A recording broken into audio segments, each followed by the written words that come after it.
내과 전문의로 일하면서 제가 가장 많이 듣는 말이 있습니다. 선생님, 저는 혈압약을 평생 먹어야 한다고 들었어요. 그래서 그냥 계속 먹고 있습니다. 하지만 오늘 저는 많은 분들이 절대 듣지 못했던 진실을 말씀드리려고 합니다. 의사들조차 쉽게 말하지 않는 이야기입니다. 여러분이 매일 먹고 있는 그 혈압약이 생각보다 여러분의 몸에 큰 부담을 줄 수 있다는 사실을 알고 계셨나요? 단순히 부작용이 있다는 정도가 아닙니다. 잘못된 복용 습관 때문에 혈압이 더 불안정해지고 어지럼증이나 피로 심한 경우에는 갑작스러운 위험 상황까지 이어질 수 있습니다. 그런데도 대부분의 분들은 이것을 나이 들어서 당연히 겪는 증상이라고 생각합니다. 이것이 바로 오늘 제가 꼭 바로잡고 싶은 가장 큰 오해입니다. 여러분의 혈압 문제는 당연한 것도 아니고 피할 수 없는 것도 아닙니다. 제대로 알고 관리하면 충분히 안정적으로 유지할 수 있는 문제입니다. 오늘 이 영상을 끝까지 보신다면 왜 많은 분들이 같은 실수를 반복하고 있는지, 그리고 그 실수 때문에 어떤 위험이 생기는지 분명하게 이해하게 될 것입니다. 그리고 무엇보다 여러분이 지금보다 훨씬 더 건강하게 혈압을 관리할 수 있는 방법을 알게 될 것입니다. 지금부터 절대 놓치지 마세요. 이 내용은 여러분의 삶을 실제로 바꿀 수 있습니다.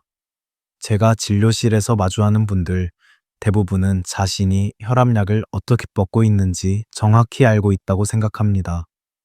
하지만 상담을 조금만 깊게 들어가 보면 잘못 알고 있는 부분이 한두 가지가 아닙니다.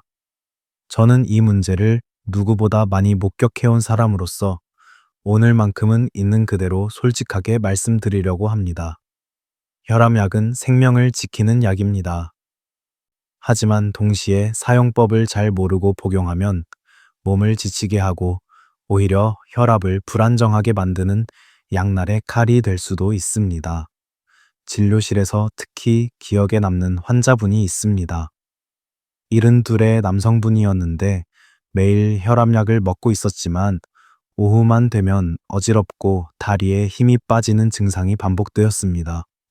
본인은 나이가 들어서 그렇다고 생각했지만 실제로는 약을 아침도 아니고 점심도 아닌 들쑥날쑥한 시간에 복용하고 있었고 혈압이 떨어지는 시간과 일상 패턴이 맞지 않아 문제가 생겼던 것입니다. 저는 그분께 아주 간단한 복용법 조정만 해드렸을 뿐인데 며칠 뒤에 다시 오셔서 이렇게 말하셨습니다. 선생님, 제가 이렇게 편한 게 얼마 만인지 모르겠습니다. 이런 경우는 정말 흔합니다. 또 어떤 분은 혈압이 높게 나온 날에는 본인이 알아서 약을 한 알 더 먹기도 합니다.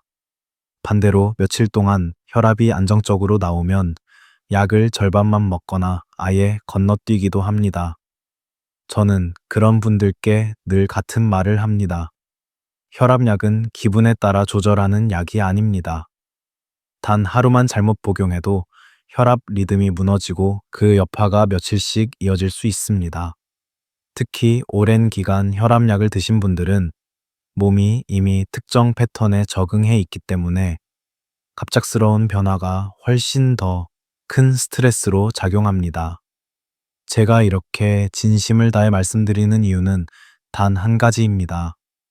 고혈압은 단순히 숫자를 낮추는 병이 아니라 평생 관리해야 하는 생활성 질환입니다. 그래서 꾸준함이 가장 중요하고 정확함이 두 번째입니다. 약 자체가 문제가 아니라 약을 대하는 우리의 태도와 습관이 문제인 경우가 훨씬 많습니다.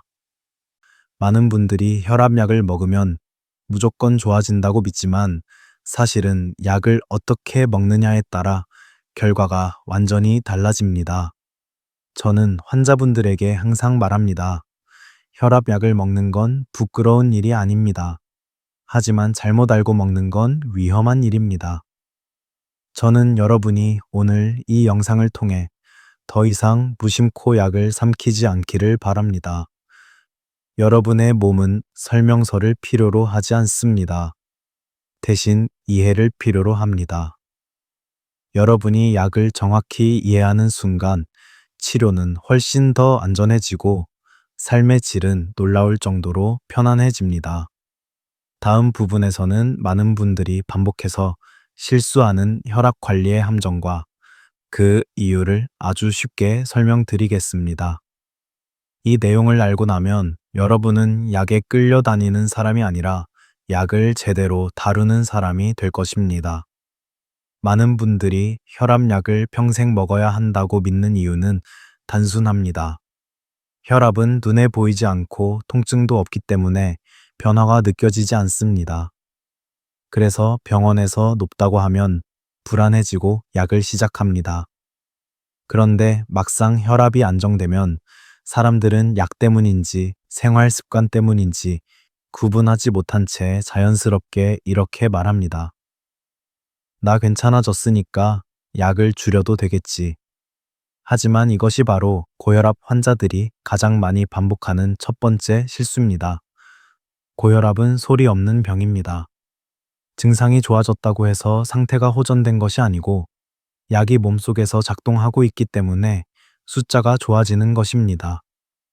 약을 멈추면 보이지 않던 원래의 혈압이 다시 고개를 들기 시작합니다. 혈압약의 종류는 다양하지만 작동 방식은 비교적 단순합니다. 혈관을 넓혀주는 약 혈액을 몸 밖으로 배출하도록 도와 부피를 줄이는 약 심장이 너무 세게 뛰지 않도록 완화시키는 약 혹은 혈관을 긴장시키는 호르몬의 작용을 막는 약들이 있습니다. 문제는 많은 분들이 이 약들이 어디서 어떤 속도로 작동하는지 모른다는 점입니다. 예를 들어 혈관을 넓히는 약을 먹으면 초기에는 어지러움이 쉽게 찾아옵니다. 그런데 나이가 많은 분들은 이것을 단순한 피곤함이라고 생각하거나 날씨 탓이라고 넘겨버립니다. 반대로 이뇨제 성분이 있는 약은 소변이 자주 마려워지는데 이것을 신장 문제라고 오해하고 약을 끊어버리는 경우도 있습니다. 결국 약 자체보다 약에 대한 오해가 문제를 키우는 것입니다. 두 번째로 흔한 실수는 혈압 수치를 그날그날 기분처럼 해석하는 것입니다. 아침에 혈압이 높게 나오면 당황해서 약을 더 먹고 오후에 괜찮게 나오면 약을 빼버립니다. 고혈압은 하루 중 끊임없이 변화합니다. 아침에는 호르몬 분비가 활성화되기 때문에 자연스럽게 혈압이 조금 높아지고 저녁에는 활동량이 줄어들면서 내려갑니다. 이 변화를 이해하지 못한 채 숫자만 보고 당황하면 혈압 리듬은 크게 흔들리고 결국 약의 효과도 일정하지 않게 됩니다. 세 번째 실수는 혈압 측정 자체를 잘못하고 있다는 것입니다. 혈압은 재는 방법에 따라 10에서 20 정도 차이가 날 수 있습니다. 예를 들어 방금 움직이고 바로 앉아서 측정하거나 팔의 높이가 가슴보다 낮거나 높을 때 재면 실제보다 왜곡된 수치가 나옵니다. 하지만 많은 분들은 이런 점을 모른 차에 수치를 신뢰해 버립니다. 그리고 잘못된 수치를 기준으로 약을 늘리거나 줄이기 때문에 문제가 더 커지는 것입니다. 네 번째 실수는 혈압약과 다른 약 또는 건강기능식품을 함께 복용하면서 부작용을 스스로 만들어내는 경우입니다.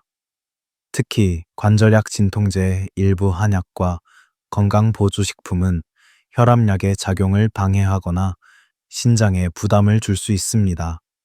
하지만 많은 분들이 이렇게 말합니다. 이건 약이 아니라 자연 성분이니까 괜찮겠지. 그렇지 않습니다.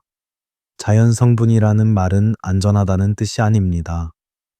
몸에서 작용하는 방식이 서로 부딪히면 혈압은 쉽게 요동칩니다. 그 과정에서 몸은 지치고 혈관은 더 많은 부담을 받게 됩니다. 다섯 번째 실수는 너무 늦게 반응한다는 것입니다. 혈압이 180 이상으로 갑자기 올라가면 병원에 바로 오셔야 합니다. 하지만 많은 분들은 괜찮아지겠지 하고 기다립니다. 그러나 이런 급격한 변동은 심장과 혈관에 큰 스트레스를 주고 뇌졸중, 심부전, 심근경색 위험을 단시간에 높일 수 있습니다. 위험 신호를 무시하는 순간 상황은 순식간에 나빠질 수 있습니다. 제가 오늘 이 부분을 길게 설명드리는 이유는 하나입니다. 고혈압은 어렵지 않습니다. 하지만 정확히 알지 못하면 위험한 병입니다. 혈압약의 진짜 문제는 약이 셌거나 독해서가 아닙니다. 약을 잘못 이해하고 잘못 사용하는 순간 몸이 감당하지 못하는 부담이 생기기 때문입니다. 이제 여러분은 왜 많은 분들이 혈압약을 먹고도 혈압이 불안정해지는지 이해하셨을 것입니다. 다음 부분에서는 여러분이 즉시 실천할 수 있는 정확한 관리법과 일상 속에서 반드시 지켜야 하는 원칙을 알려드리겠습니다. 지금부터가 가장 중요한 내용입니다. 이어서 듣는다면 혈압 관리가 훨씬 더 쉬워지고 몸이 훨씬 더 편안해질 것입니다. 이제부터는 많은 분들이 가장 궁금해하는 부분입니다. 혈압을 어떻게 하면 안정적으로 관리할 수 있는지, 그리고 혈압약을 어떻게 먹어야 몸이 편안해지는지 하나씩 아주 구체적으로 알려드리겠습니다. 이 내용은 어렵지 않습니다. 하지만 정확히 지키면 여러분의 혈압은 몇 달 안에 놀라울 정도로 달라질 수 있습니다. 첫 번째로 가장 중요한 원칙은 같은 시간에 약을 먹는 것입니다. 혈압약은 몸 안에서 일정한 농도를 유지해야 안정적인 효과가 나타납니다. 아침에 먹기로 했다면 반드시 매일 같은 시간에 드셔야 합니다. 일상 패턴이 조금 바뀌더라도 약 먹는 시간만큼은 예외 없이 지켜야 합니다. 많은 분들이 아침에 바빠서 놓치고 점심에 먹거나 저녁에 먹기도 하는데, 이렇게 되면 혈압의 리듬이 흔들리고 약효가 고르게 유지되지 않습니다. 혈압약은 단순히 삼키는 약이 아니라 시간과 규칙을 지키는 약입니다. 두 번째는 혈압 기록을 남기는 것입니다. 혈압을 정확히 알기 위해서는 감으로 판단해서는 안 됩니다. 아침에 일어나서 5분 정도 앉아서 휴식을 취한 뒤에 측정하고 저녁에도 같은 방식으로 측정합니다. 두 번의 측정값을 기록해두면 한 달 뒤에는 자신만의 혈압 패턴이 보이기 시작합니다. 어떤 날은 스트레스를 받았던 날, 어떤 날은 잠을 잘 못 잤던 날, 어떤 날은 날씨가 갑자기 추워졌던 날, 이런 요인들이 혈압에 어떻게 영향을 주는지 직접 확인할 수 있습니다. 이 기록은 병원 진료 때도 아주 큰 도움이 됩니다. 의사가 약을 조절할 때 단순히 하루의 숫자가 아니라 전체 흐름을 보고 판단할 수 있기 때문입니다. 세 번째는 식습관입니다. 혈압 관리에서 가장 강력한 요소가 바로 나트륨 섭취입니다. 많은 분들이 소금을 줄인다고 말하지만 실제로는 국물 요리, 젓갈, 김치, 가공식품 등에서 생각보다 훨씬 많은 나트륨을 먹고 있습니다. 소금을 완전히 끊으라는 의미가 아닙니다. 하지만 국물은 가능한 한 적게 드시고 김치는 하루에 한두 조각 정도로 줄이는 것만으로도 혈압은 D에서 5 정도 쉽게 떨어질 수 있습니다. 특히 외식을 자주 하시는 분들은 음식이 기본적으로 짜게 조리되어 있기 때문에 소식과 천천히 먹기 습관이 도움이 됩니다. 네 번째는 운동입니다. 고혈압 환자에게 필요한 운동은 힘든 운동이 아닙니다. 빠르게 걷기 20분이나 30분 정도면 충분합니다. 중요한 것은 꾸준함입니다. 일주일에 2번 오래 걷는 것보다 매일 20분씩 걷는 것이 훨씬 더 효과적입니다. 걷기는 혈관을 부드럽게 만들고 몸의 긴장을 풀어주며 혈액순환을 안정시키는 데 큰 도움이 됩니다. 특히 아침 햇빛을 받으면서 걷는 것은 혈압 리듬을 자연스럽게 조절해주는 역할을 합니다. 다섯 번째는 수면입니다. 많은 분들이 혈압약을 먹으면서도 밤에 잠을 제대로 못 자고 있습니다. 수면이 부족하면 아침 혈압이 급격히 올라가기 쉽습니다. 고혈압 환자들은 최소 6시간에서 9시간 정도의 안정적인 수면이 필요합니다. 만약 자주 깨거나 코골이가 심하다면 수면 무호흡증을 의심해야 하고 이것은 혈압 상승과 매우 밀접하게 연결되어 있습니다. 이런 경우에는 병원에서 검사를 받아보는 것이 좋습니다. 여섯 번째는 체중 관리입니다. 체중이 1kg 줄면 혈압은 평균적으로 1 정도 내려갑니다. 특히 복부 비만이 있으면 혈관이 더 큰 부담을 받게 되고 심장도 더 많은 힘을 써야 합니다. 식사량을 조금만 조절하고 하루에 10분 정도라도 꾸준히 움직이면 체중은 충분히 관리할 수 있습니다. 고령층이라고 해서 체중 관리가 불가능한 것이 아닙니다. 오히려 나이가 들수록 조금만 조절해도 훨씬 빠르게 변화가 나타납니다. 일곱 번째는 스트레스 관리입니다. 많은 분들이 혈압이 높아지는 이유를 스트레스 때문이라고 말하지만 실제로는 스트레스를 해결하는 방법을 모르고 넘어가는 경우가 많습니다. 스트레스를 받으면 뇌에서 혈관을 수축시키는 신호가 나오고 이때 혈압은 바로 상승합니다. 하지만 간단한 호흡 운동만으로도 이 반응을 빠르게 낮출 수 있습니다. 5초 동안 천천히 들이마시고 5초 동안 내쉬는 방식으로 5회에서 10회만 반복해도 혈압은 안정됩니다. 이 방법은 병원에서 실제로 많이 사용하는 방법이기도 합니다. 여덟 번째는 약을 절대 혼자서 조절하지 않는 것입니다. 혈압약은 한번 시작하면 몸이 일정 패턴을 기억하게 됩니다. 이 패턴이 안정적으로 유지되어야 심장과 혈관이 편안해집니다. 스스로 줄이거나 끊으면 이 패턴이 무너지고 혈압은 널뛰기처럼 움직입니다. 약을 조정하고 싶다면 기록된 혈압 수치를 들고 병원에 가서 상담해야 합니다. 의사는 그 패턴을 보고 적절한 용량과 종류를 조언할 수 있습니다. 마지막으로 정말 중요한 한 가지가 남아 있습니다. 바로 몸의 신호를 무시하지 않는 것입니다. 갑자기 심한 두통이 생기거나 가슴이 답답하거나 숨이 차거나 팔, 다리가 저리면 혈압과 관련된 신호일 수 있습니다. 이런 증상은 절대 기다리면 안 됩니다. 빠르게 병원에 와야 합니다. 고혈압은 예측하지 못한 순간에 위험한 방향으로 튈 수 있습니다. 그래서 작은 변화라도 바로 대응하는 습관이 무엇보다 중요합니다. 이 원칙들을 모두 지키는 것이 어렵다고 느껴질 수 있습니다. 하지만 한 번에 다 하려고 하지 마십시오. 하루에 한 가지씩만 실천해도 괜찮습니다. 작은 변화가 쌓이면 몸은 분명히 반응합니다.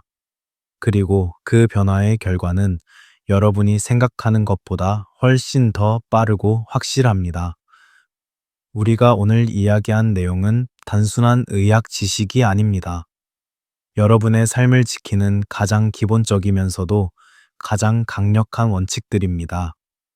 많은 분들이 혈압약을 먹으면서도 늘 불안해합니다. 이 약을 평생 먹어야 하나? 부작용이 생기면 어떡하나? 혹은 내가 잘하고 있는 게 맞나? 이런 고민은 누구나 합니다. 하지만 이제 여러분은 더 이상 막연하게 불안해할 필요가 없습니다. 혈압이 왜 오르는지, 약이 어떻게 작용하는지, 또 어떤 습관이 몸을 지키는지, 오늘 여러분은 그 모든 핵심을 직접 이해했습니다. 고혈압은 피할 수 없는 운명이 아닙니다. 단지 관리가 필요한 하나의 리듬일 뿐입니다. 이 리듬을 이해하는 순간 여러분의 하루는 훨씬 더 편안해지고 몸은 더 가벼워지며 마음은 더 안정됩니다. 저는 진료실에서 수많은 환자들이 작은 변화만으로도 건강을 되찾는 모습을 봐왔습니다. 규칙적으로 약을 먹고 소금을 조금 줄이고 매일 20분만 걸어도 한 달 뒤 혈압이 놀랍게 안정됩니다. 의학은 어렵지만 건강을 지키는 방법은 결코 어렵지 않습니다. 중요한 것은 꾸준함과 이해입니다. 오늘 영상을 보고 나서 여러분이 단 한 가지라도 실천한다면 그 순간부터 여러분의 혈관과 심장은 더 안전한 방향으로 움직이기 시작합니다. 나이가 많다고 해서 늦은 것이 아닙니다. 오히려 지금이 가장 적절한 때일 수 있습니다. 몸은 언제나 반응하고 언제나 회복할 힘을 가지고 있습니다. 우리가 해야 할 일은 그 힘을 방해하지 않고 올바르게 도와주는 것입니다. 여러분이 지금 이 영상을 보고 있다는 사실 자체가 이미 변화를 시작했다는 뜻입니다. 알고 나면 지킬 수 있고 지키면 바뀝니다. 많은 분들이 이 단순한 진실을 모르고 살아갑니다. 그래서 오늘 제가 드린 이 정보가 여러분에게 조금이라도 도움이 되었다면 저는 그것만으로 충분합니다. 마지막으로 꼭 부탁드리고 싶은 이야기가 있습니다. 여러분의 가족, 여러분의 부모님, 여러분의 형제 자매, 여러분과 함께 나이를 먹어가는 주변의 모든 분들도 이 정보를 필요로 합니다. 혈압은 소리 없이 찾아오고 조용히 악화됩니다. 하지만 올바른 지식은 생명을 지킬 수 있습니다. 이 영상을 주변 분들과 꼭 나눠주십시오. 누군가의 삶을 지키는 작은 씨앗이 될 수 있습니다. 여러분의 건강은 여러분만의 것이 아닙니다. 여러분을 사랑하는 모든 사람들에게도 소중한 존재입니다. 오늘부터 여러분의 몸을 조금 더 따뜻하게 이해해 주시고 조금 더 정성스럽게 돌봐 주십시오. 여러분의 내일이 더 가볍고 더 편안해지기를 진심으로 응원합니다.